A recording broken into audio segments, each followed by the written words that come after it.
Fourth section में हमारे पास दो मेन टॉपिक हैं। एक है आइसोमॉर्फिज्म,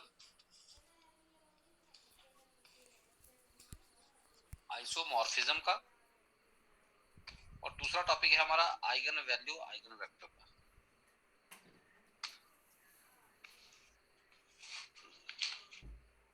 ये दो मेन टॉपिक हैं, यहीं से आपका एक क्वेश्चन बन जाता है। अगर आप आइगन वैल्यू, आइगन वेक्टर पढ़ लोगे तो एक क्वेश्चन 13.5 नंबर का बनता है, आइसोमॉर्फिज्म पढ़ लोगे तब भी एक क्वेश्चन बन जाता है। पर आइसोमॉर्फिज्म वैसे तो आपने जो अभी पढ़ी है ट्रांसफॉर्मेशन उसी से रिलेटेड है, पर इसको मैं इसलिए नहीं करवाता क्योंकि इसमें थ्योरम्स ज्यादा आ जाते हैं। इसमें थ्योरम भी है, क्वेश्चन भी है, तो थोड़ा सा मुश्किल हो जाता है थ्योरम, और ये थोड़ा सा मुश्किल हो जाता है। इसीलिए आइसोमॉर्फिज्म को जो बच्चे करना चाहते हैं वो बाद में उसको देख लें। 1 ऑन टू प्रूव करना है इसमें, आइसोमॉर्फिज्म में ज्यादा मुश्किल नहीं है। जो मेन टॉपिक है जो सारे आसानी से कर पाएंगे वो है आइगन वैल्यू, आइगन वेक्टर का। तो इसको हम स्टार्ट करते हैं कि आइगन वैल्यू, आइगन वेक्टर क्या होता है। इसका क्वेश्चन डेफिनेटली आपको पेपर में मिलेगा। आइगन वैल्यू क्या है? अब आइगन वैल्यू के लिए क्या होता है कि बोलता है आपके पास एक, अगर वैसे तो मैट्रिक्स में दिया हो तब तो बड़ा इजी है, पर अगर ट्रांसफॉर्मेशन में दिया हो तो हमें थोड़ा सा अलग तरीके से इसको सॉल्व करना होता है। बोलता है let V be vector space, V एक वेक्टर स्पेस है, ठीक है, and T such that V to V is a linear operator, एक लीनियर ऑपरेटर है। देन एक ऐसी वैल्यू, जैसे मान लो मैंने टी ऑफ एक्स लिखा, उसके साथ मैंने एक ऐसी वैल्यू उठाई लैम्डा। अब पॉइंट समझना है क्योंकि आइगन वैल्यू अगर ध्यान से देखा जाए, ये आपको टी ऑफ एक्स एक मैट्रिक्स फॉर्म दी थी। आपने क्या किया, कोई एक ऐसा नंबर ढूंढा लैम्डा कि अगर उस लैम्डा को एक्स के साथ भी मल्टीप्लाई कर दिया जाए तो ये दोनों मैट्रिक्स बराबर हो जाए, and this lambda is called eigen value. इस लैम्डा को आप आइगन वैल्यू बोलते हैं। Lambda is eigen value. It may be real, may be complex, complex भी हो सकती है, रियल भी हो सकती है। अब आपको ये चीज समझ नहीं आ रही होगी कि क्या है ये, क्योंकि टेक्निकल है, कैलकुलेशन में थोड़ा सा अलग रहेगा, ठीक है। मतलब इसको हाउ टू कैलकुलेट भी लिख देता हूं मैं। हाउ टू कैलकुलेट मेन जो हमने बात करनी है, हाउ टू कैलकुलेट, कैसे कैलकुलेट करते हैं। हमने क्या करना होता है, इसको आपकी बुक में अलग अलग तरीके से दिया होगा। ये जो टी को रिप्रेजेंट कर रहा हूँ इसको मैं मैट्रिक्स ए बोलते हैं हम, ठीक है। कई जगह क्या होता है, हम ऐसे लिखते हैं T minus lambda I equal to 0, इस तरीके से इसको कैलकुलेट कर लेते हैं। कई बुक में ऐसा लिखा है, और जर्नली हम इसको ऐसे लिखते हैं A minus lambda I equal to 0।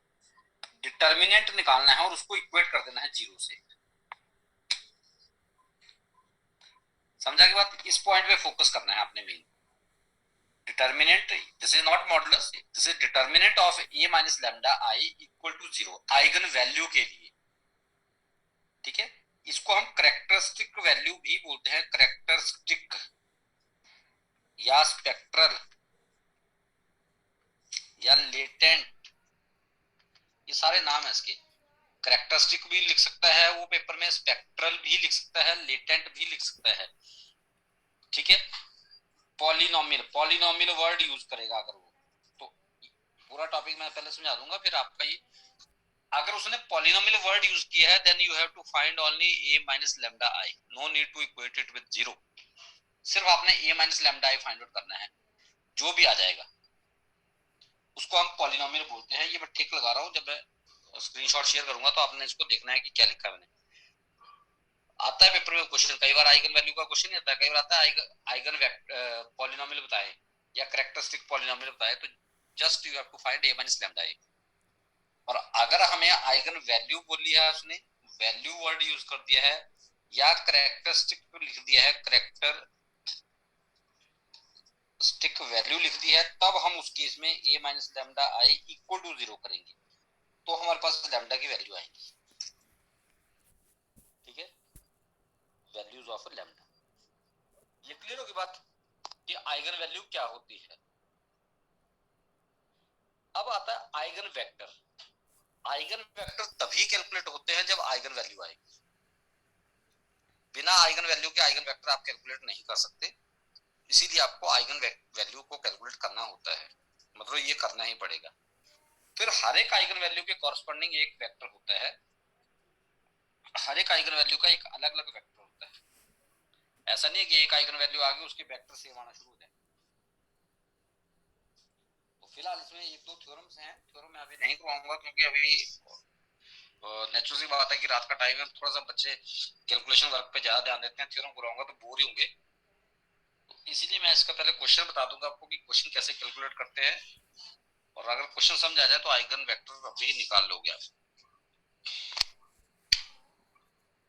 Clear होगी बात, यहां तक कोई डाउट? अब आते हैं क्वेश्चंस पे, कैसे क्वेश्चन कैलकुलेट करने हैं, पेपर में क्वेश्चन कैसे आता है। देखिए क्वेश्चन आ सकता है पेपर में, क्वेश्चन है बोलता है find all eigen values and eigen vector. Eigen vector of, कोई भी क्वेश्चन दे देगा वो, T of x y equal to, चलो ये क्वेश्चन उठा लेते हैं, x plus two y 3x plus two y. कई बुक्स में क्या होता है डायरेक्ट उसने मैट्रिक्स की फॉर्मेट में दिया होता है, और कई बुक में ऐसे ट्रांसफॉर्मेशन की फॉर्म में दिया है। अब समझना है क्वेश्चन को बड़े ध्यान से। बोलता find all eigen values and eigen vector of T of x y equal to x plus two y 3x plus two y. इसकी आइगन वैल्यू और आइगन वेक्टर निकालना है। अगर आपने प्रॉपर स्टेप बाय स्टेप चलना है तो सबसे पहले देखें गिवन क्या आ गया, T of x y equal to x plus two y और 3x प्लस टू वाई। आप स्टैंडर्ड बेसिस ले लें, लेट बी मान लिया आपने स्टैंडर्ड बेसिस जैसे हम यूज करते हैं, इसमें दो एलिमेंट है ना, तो स्टैंडर्ड बेसिस आ गया 1 0 एंड 0 1। बात समझ आ रही है? ठीक है, अब हम वहां से एक एसोसिएट मैट्रिक्स बनाते हैं, एसोसिएट मैट्रिक्स बनाते हैं, जैसे टी ऑफ 1 0 को पुट कर दो, टी ऑफ 1 0 क्या आएगा, 1 0 पुट करूंगा तो मेरे पास बनेगा 1 3। टी ऑफ 0 1 पुट कर दो, 0 1 से आ गया 2 2। ठीक है, अब ये जो मैट्रिक्स बनेगा इसका, देयरफॉर जो एसोसिएट मैट्रिक्स हुआ वो बना 1 ए। ये जो आता है ये आपका कॉलम बनेगा, इसको ऐसे नहीं लिखना, रो में नहीं लिखना, कॉलम में 1 3 2। दिस इज द मैट्रिक्स वे। ये जो मैं बात कर रहा था, बताएं जी यहां तक कुछ चीज समझ आई कि नहीं आई बात समझ? मैं बार बार बता रहा हूँ बुक में अलग अलग दिया हो सकता है, आपने वो नहीं ध्यान देना, जो मैं समझा रहा हूँ उसको ध्यान देना, इस वक्त फोकस करना है।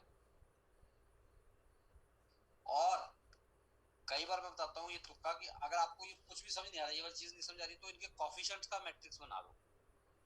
जैसे ये 1 2, देखो 1 2 आया कि नहीं आया, या फिर 3 2 3 2, कोफिशिएंट्स का ही मैट्रिक्स बना दो, उसको ए बोल दो। वैसे तो मैंने क्या किया, स्टैंडर्ड बेसिस लिए, स्टैंडर्ड बेसिस को 1 by 1 पुट किया, टी ऑफ 1 0, ये 1 0 है ना, टी ऑफ 1 0 यहाँ पुट कर दिया, एक्स की जगह 1 वाई की जगह 0, तो क्या बचेगा 1, एक्स की जगह 1 वाई की जगह 0 तो 3, वैसे ही टी ऑफ 0। अदरवाइज सिंपल सा तरीका क्या बता रहा हूँ कि इसको भी आप, अब हमने आइगन वैल्यू निकालनी है, आइगन वैल्यू बोली थी उसने, आइगन वैल्यू के लिए क्या बताया मैंने कि a minus lambda I equal to 0 कर देना है। अब a मेरे पास है तो इसका मतलब जो डायगोनल एलिमेंट है उनमें से लैम्डा माइनस करना है, ऐसे हमेशा ऐसा होता है, जो मेन डायगोनल एलिमेंट है उनमें से लैम्डा को माइनस करते हैं, इक्वल टू 0 करते हैं। इसको सॉल्व कर लो, 1 माइनस लैम्डा आई, फिर थोड़ा सा ध्यान रखें, अगर आप बोलेंगे बार बार कोई चीज रिपीट करनी तो फिर ज्यादा टाइम लगेगा, फिर क्वेश्चन नहीं हो पाएंगे। ये आ गया, कैलकुलेशन कर रहा हूं मैं अब, ये तो आपको आनी चाहिए, minus lambda minus 2 lambda plus lambda square minus 6 equal to 0, lambda square minus 3 lambda minus 4 equal to 0, और इसके फैक्टर बना लें। अब देखिए अगर उसने पूछा था कैरेक्टरिस्टिक पॉलिनोमियल, अगर उसने पॉलिनोमियल वर्ड यूज किया था तो आपका यहाँ तक आंसर आ जाना था, बस ये 0 नहीं आनी थी, यहाँ तक आना था, ये lambda square minus 3 lambda minus 4 equal to नहीं आना था। आ रही मेरी बात समझ? पॉलिनोमियल के केस में इक्वल टू 0 नहीं लिखते हैं। यहाँ से लैम्डा की वैल्यू निकाल दो, क्या आ सकती है? 4 plus lambda minus 4 equal to 0, lambda equal to 4 और माइनस 1, ये दो वैल्यूज आ गई, इनको हम आइगन वैल्यू बोलते हैं। These values are called eigen value. Clear है बात? कई बार मैं चेक करने का तरीका भी बताता हूँ कि ठीक है ये गलत है। आप इनका टोटल करें, कितना आ रहेगा इनका टोटल, इनको प्लस करें दोनों वैल्यू को, कितना बनेगा?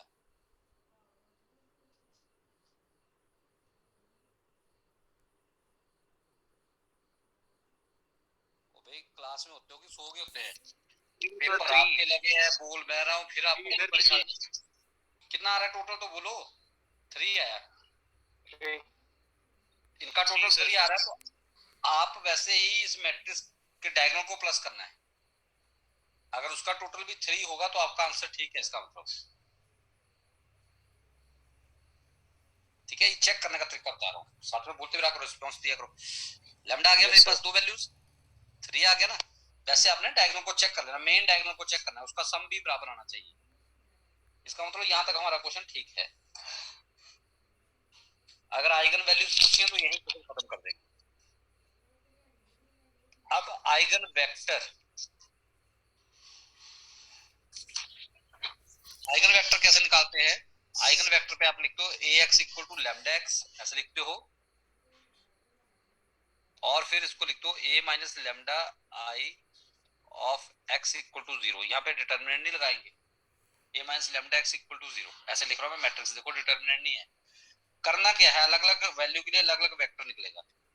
व्हेन लैम्डा इक्वल टू 4, एक वैल्यू हमारी 4 है ना, एक वैल्यू 4 है तो 4 के लिए निकलेगा पहले vector. When lambda equal to 4 यहाँ पुट करना है आपने, जहाँ लैम्डा लिखा होता है इसी कुछ, लैम्डा को 4 पुट कर दो और मैट्रिक्स बताओ जरा क्या बनेगा। -3 2 3 -2 बनेगा ना, -2 यस बन गया ना। और साथ में देखो ये आ गया, ये a माइनस लैम्डा कर दिया हमने, ये चीज कर दी है इसको, ये आ गया x की जगह जो वेरिएबल है x y, और राइट साइड हम 0 0। आरी बात समझ आया कैसे किया मैंने? लैम्डा इक्वल टू 4 है, जहां पे लैम्डा वहां पुट कर दो भाई, और क्या करना है। अब देखो यहाँ पे भी रो एक्लन फॉर्म बड़ी आसानी से लग रही है। अगर आप क्या करेंगे, रो 2 पे ऑपरेशन लगा के रो 2 प्लस रो 1 कर दो, तो मेरे पास बनेगा -3 2 0 0 बनेगा ना, एक्स वाई इक्वल टू 0 0। यहाँ से इक्वेशन बन जा रही है, यहाँ से क्या इक्वेशन बनेगी, -3x + 2y = 0।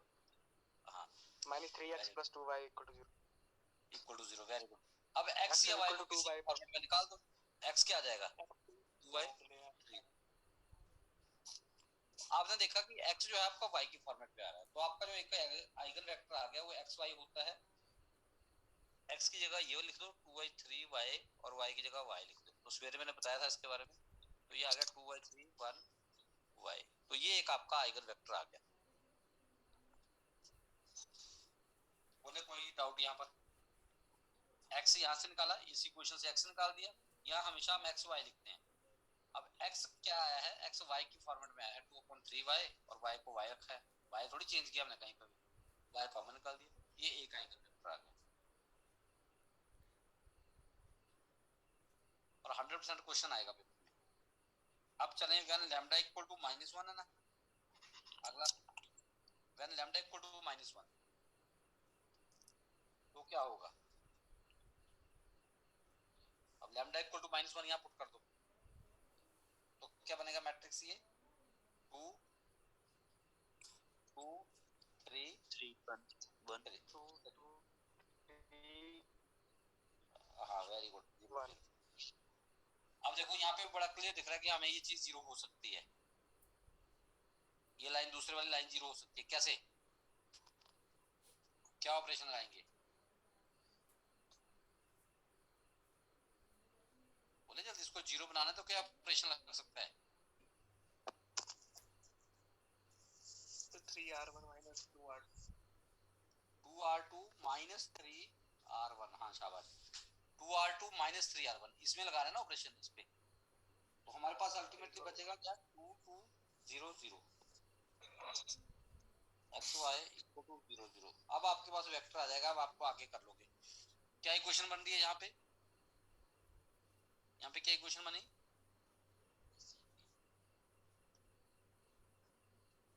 2x plus 2y equal to 0। तो यहाँ से x आ गया माइनस वाई। अब बताओ जरा क्या वेक्टर आएगा?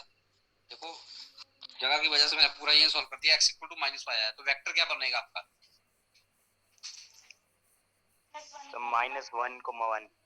हाँ वेरी गुड। तो वेक्टर बनेगा मेरे पास -1,1, ये वेक्टर बनेगा और y कॉमन आ जाएगा। तो ये मैंने पूरा क्वेश्चन इसलिए किया ताकि आप पूरा क्वेश्चन को देख पाए। बताए कोई डाउट है इसमें? अब क्वेश्चन चाहे 2/2 का हो, 3/3 का हो, process same, just number change हो रहे हैं, बाकी कुछ नहीं है। बोले कोई दिक्कत परेशानी? 3 स्टेप में ये क्वेश्चन है। पहला स्टेप मैट्रिक्स ए बनाए।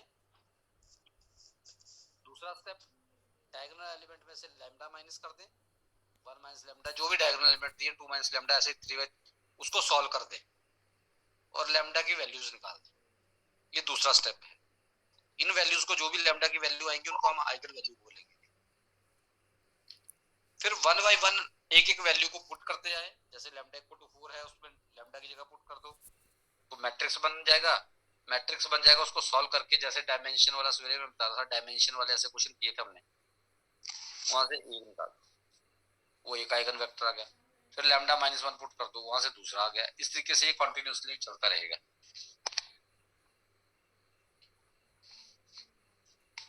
बोले कोई डाउट? अब एक बार 3/3 का क्वेश्चन बता देता हूँ, बाकी क्वेश्चन आप लोगों ने खुद करने हैं। कहीं कोई रिपीट हो जाता है वो भी आपने देखना है। अब ये मुझे कोई क्वेश्चन देखने दो। कई बार उसने 2/2 का क्वेश्चन डाल दिया पेपर में, तो ये आपकी किस्मत है कि कौन सा क्वेश्चन पेपर में डाल रहा है, कौन सा नहीं डाल रहा। जैसे ये है, find eigen values and eigen vectors. Question है T of x Y Z. कई बच्चों की तो हालत ऐसी है कि उनको 10 बार भी समझा रहे ना, उनके पल्ले अभी भी बात नहीं पड़ रही है। उनको पता नहीं क्या आदत है कि क्योंकि ध्यान ही नहीं है ना। या तो कोई ओवर कॉन्फिडेंस की वजह है, या फिर बिल्कुल ही ध्यान ही नहीं है उनका पढ़ने की तरफ। लास्ट मोमेंट पे तो ऐसा होता है ना, बिल्कुल बंदे को कि यार मैंने अपने 2 साल जिंदगी के निकाल दिए, फाइनल करनी है किसी भी तरीके से। चले देखिए, find eigen values and eigen vectors of this. इसके आइगन वैल्यू और आइगन वेक्टर निकालने हैं। क्या तरीका बताया सबसे पहले? अगर नहीं है स्टैंडर्ड तरीका, क्या होता है? स्टैंडर्ड बेस से लेंगे। हाँ स्टैंडर्ड बेस से ले लेंगे। हाँ शाबाश। E1 E2 and E2। हाँ फिर इसको 1 0 0 पुट कर देंगे। पहला क्या आएगा, इसकी आउटपुट क्या आएगी? अब ट्रांसफॉर्मेशन ऑफ ट्रांसफॉर्मेशन है, बोलो क्या आएगी फटाफट। 2 0 0 0 0, शाबाश। टी ऑफ 0 1 0 से क्या आएगा? 1 1 2, ऐसे आ रहा ना। टी ऑफ 0 0 1 से क्या आ रहा है? 0 -1 1 2 1 1 3 3 3 आएगा यहाँ पे, -1 4 आएगा। 0 -1 4। अब मैंने क्या बताया, जब मैट्रिक्स बनाना है तो क्या करना है, क्या तरीका बताया आपको? इसको कॉलम में लिखना है। ट्रांसपोज होता है वैसे तो ये, पर मैं डायरेक्ट बता रहा हूँ आपको। ये रो है, इसको कॉलम में लिखना है। ये वाली रो, इसको कॉलम में लिखना है। ये आ गया आपका ए। और डायरेक्ट भी लिखते तो देखो, अगर आप इसको डायरेक्ट लिखते तो क्या बनता? 2 1 0, 2 1 0 सेम बन जाता ना, डायरेक्ट भी लिखते तो। एक्स वाई जेड है तो सर यहाँ पे 4 नहीं आएगा। कहाँ पे 4 नहीं आएगा? 4 ही तो लिखा है मैंने। एक्स वाई जेड, यहाँ पे देखो ना जेड की जगह 1 पुट की है ना, 4 4 आ रहा multiply 1 equal to 4. Y equal to 0. 0 plus 4. y equal to 0 है, x भी 0 है, y भी 0 है, z 1 है, तो x भी 0 y भी 0, ये 0 हो गया, y 0 z 1 ठीक तो है, ठीक नहीं है? ठीक है सर, ठीक है, ठीक। हाँ यस सर, चलिए, यस।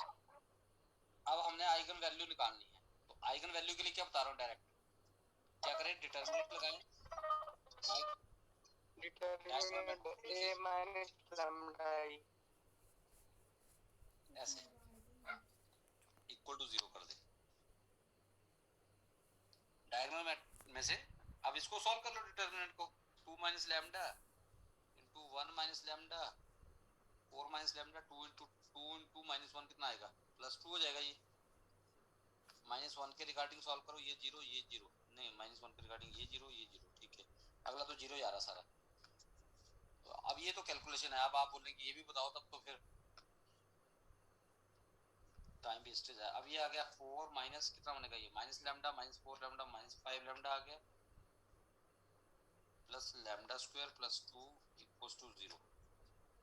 फिर ये बन गया 8 minus 10 lambda plus 2 lambda square plus 4 minus 4 lambda plus 5 lambda square minus lambda cube minus 2 lambda equal to 0, ऐसे आ रहा है।